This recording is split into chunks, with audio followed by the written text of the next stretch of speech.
বাংলাদেশে একজন মজলুম ভাইরাল বক্তা নিজে গুনাহ থেকে বাঁচতে প্রথম স্ত্রী থাকা সত্ত্বেও দ্বিতীয় বিয়ে করেন। নেটিজেনরা খারাপভাবে নিচ্ছেন দ্বিতীয় বিয়ের ক্ষেত্রে ইসলামের হুকুম কি। দেখেন, নেটিজেন যারা নেট চালায়, এদের কথার কোনো ভিত্তি নাই। একটা মানুষ তার যদি দরকার হয় দ্বিতীয় বিয়ে করতেই পারে, তবে ইনসাফ করতে হবে।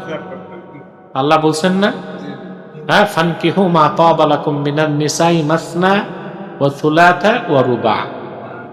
তোমরা তোমাদের পছন্দের মেয়েদেরকে বিয়ে করো, দুইটি কিংবা তিনটি কিংবা চারটি। ওয়া ইন খিফতুম আল্লা তাদিলু ফাওয়াহিদা।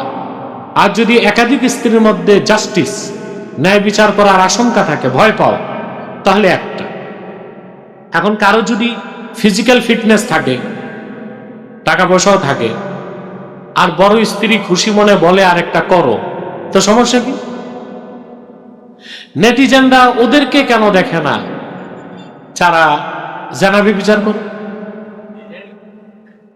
বাংলাদেশে অনেক তথাকথিত প্রগতিশীল আছে, বহুগামী, এরা অবাধে মহিলাদের কাছে যাতায়াত করে, জানাবে বিচার করে। এটাকে নিন্দা করা হয় না, বুঝলেন? একটা লোক বিয়ে করছে, এটা নিয়ে সমালোচনা হচ্ছে।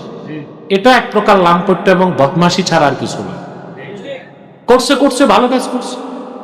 তার স্ত্রীর যদি আপত্তি না থাকে, তো তোমাদের সমস্যা।